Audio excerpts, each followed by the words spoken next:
Family Night gives us our first glimpse at some young Green Bay Packers who are going to have to play a vital role for the team in 2025.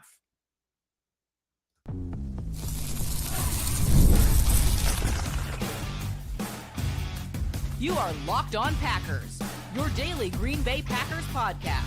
Part of the Locked On Podcast Network, your team every day.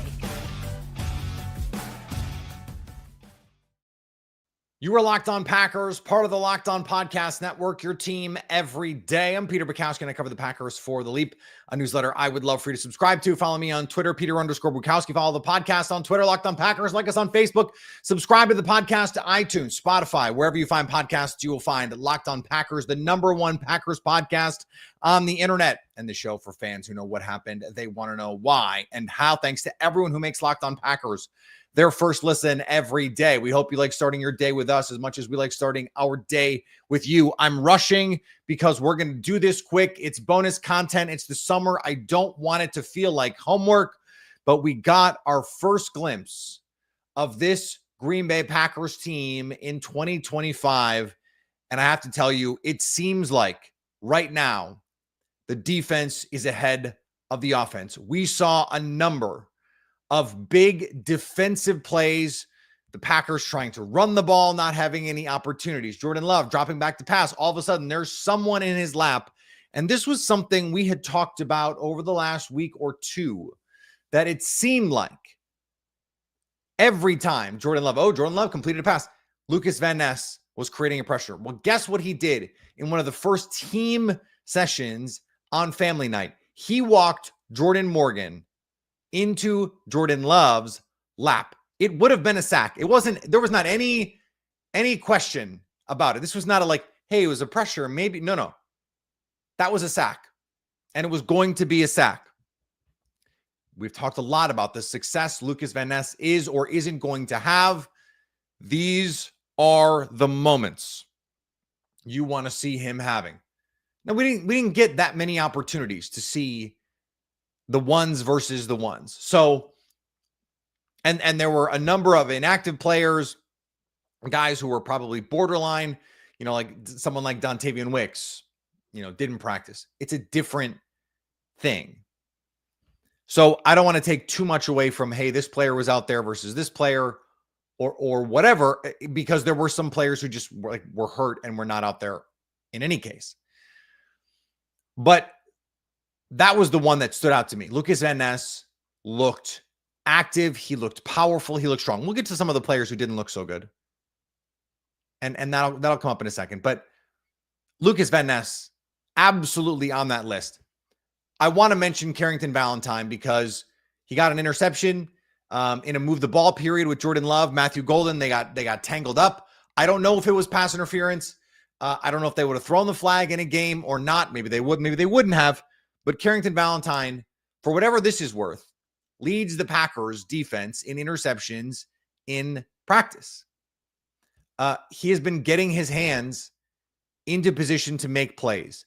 And when you have a secondary like the Packers do, where Keyshawn Nixon, we don't know what a full season at boundary corner is going to look like. Nate Hobbs, there's a reason the Raiders wanted to play him in the slot more. They felt like he was a better player in there.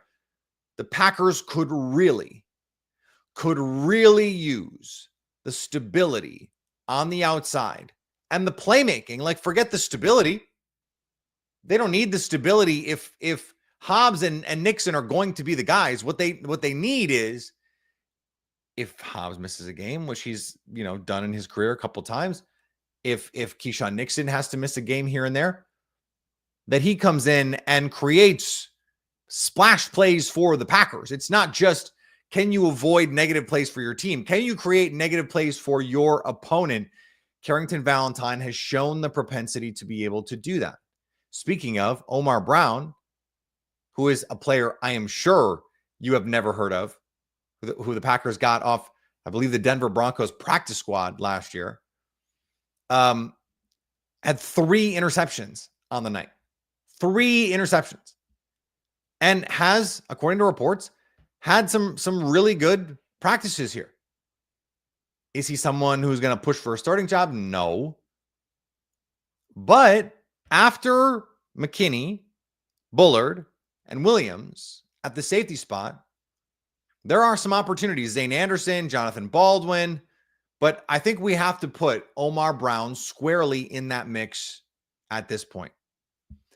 And that was not something I thought I was going to have to say coming into Family Night. I did not think we were going to have any sort of Omar Brown conversation, but here we are, because that's what Family Night does. And there are times, certainly, where we overreact to Family Night because it is an opportunity to see some live stuff. It's an opportunity to see the Packers, at Lambeau Field, 70,000 people. Even if you were not at practice, or even if you were at practice, this is a different environment entirely. I mean, this is like an exhibition game. And so for him to come through in those moments, that's pretty cool. It was also a great opportunity for these rookies. Anthony Belton, Matthew Golden made some plays. Savion Williams made a couple plays. Because I don't think Matthew Golden is going to get that many opportunities to actually play football in the preseason. I don't think there is a player I'm more excited to watch for the Green Bay Packers than Savion Williams in this preseason, because I bet he gets to play 2-3 quarters in these games, and he's going to be going up against, fourth string guys at some points, and he's just going to make them look silly. And I can't wait. No, I thought Belton acquitted himself well. He looks like a left tackle or a right tackle. He got some right tackle run with the ones in the 2-minute. And that made my ears perk up a little bit when I saw that. I guess my eyes perk up, but they don't. My ears perk up. So that is something that I think the Packers are seriously looking at. Now, Zach Tom, cramping, what Zach Tom is. Give me Anthony Belton reps. Let's see what he looks like. He looked like a tackle to me. Jordan Morgan did not look like a tackle for me. And yeah, I want to talk about some of these guys. I'm going to talk about who did and didn't look great. Let's do the not so great part of this. We'll do that next on Locked On Packers. Today's live Locked On Packers brought to you by our friends at Monarch Money. Ever wish managing your money felt easier? Well, with Monarch Money, it can. Whether you're growing your savings or planning a big purchase, Monarch puts you in the driver's seat. It's like having your own personal CFO, giving you full visibility and control over your finances. It makes it easier to manage money with a partner. Get full visibility. Hey, what's happening here? We've got this goal that we're trying to work toward. It's more than just a budgeting app. Monarch Money is a complete financial command center. Track all your accounts, investments, and spending in one place. So in addition to managing your money, you're building wealth. Take control of your finances with Monarch Money. Use code LOCKEDONNFL at monarchmoney.com for 50% off your first year. That's monarchmoney.com, code LOCKEDONNFL for half off your first year. Today's episode also brought to you by our friends at 5 Hour Energy. Time to fuel up and turn it up with 5 Hour Energy Transfusion. It brings the bold grape, ginger, and lime flavor of your favorite golf drink minus the alcohol into a quick energizing shot. Whether you're sinking birdies or just making memories with friends, this is a hole-in-one for your energy game. I've got a Sunday round that I can't wait to play. Played on Friday morning. Got up before there was some bad weather I was trying to beat. And man, I had a little swing juice, a little boost. It helps the game. I'm telling you, it helps the game. 5 Hour Energy can get you feeling right. If you go to 5hourenergy.com, that's the number 5hourenergy.com. You can use my promo code LOCKEDONGOLF for 20% off your order. This offer is valid only until September 30th on one order and cannot be used with any other promotions. The code is not good on subscription orders. Whether you're meeting with friends or trying to turn 18 holes into 36, get the energizing boost you need to power through. Order transfusion flavored 5 Hour Energy shots today.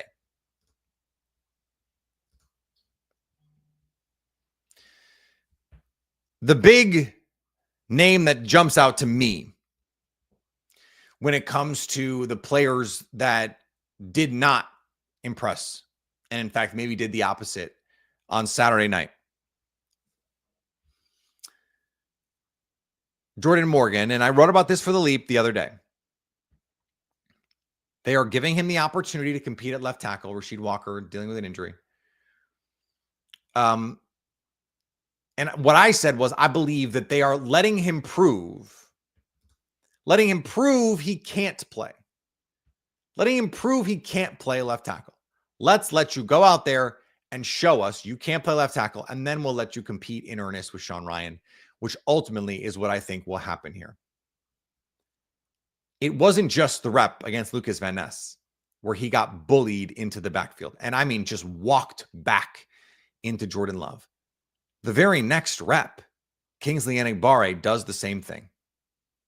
And Enagbare is not a world beater. He is a nice rotational defensive lineman. Your starting left tackle cannot be getting worked by that guy. And that is, again, not a shot at Enagbare by any means. I think Enagbare is a nice rotational defender. Your first round left tackle, if he's going to be a left tackle, has to play better. And if you've listened to me for any length of time over the last year, you know I believe that Jordan Morgan is just not a tackle. He is a guard. And to date, he's doing what I have suggested the Packers are allowing him to do, and that is prove he can't do it.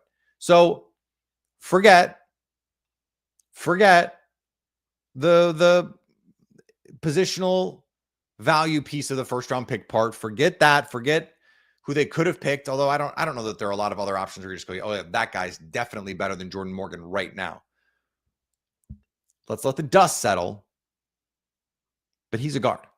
And the fact that Anthony Belton looks like he's a tackle, and we know they have Zach Tom, is very, very good. But I'm going to add one of the losers to this group is this starting offensive line in the running game. They did not do a good job opening holes. That was the whole point. You bring in Aaron Banks because you want him to bring a little bit more physicality. You're trying to upgrade this offensive line. You move Elton Jenkins to center. You've got Sean Ryan, or you play Jordan Morgan at left tackle. That's the thought anyway. They didn't move bodies any more effectively against the Packers or against the Packers defense than they might have last year. And that's disappointing. And they didn't do it against, Nazir Stackhouse and Warren Brinson, much less against Kenny Clark and Devontae Wyatt and those guys. Now, Nazir Stackhouse, if we had more time, he'd go in the winners column. Warren Brinson, I think he would go in the winners column as well. I understand Jordan Morgan, as the chat is pointing out, has had limited reps at left tackle. He played left tackle for 3 years in the Pac-12.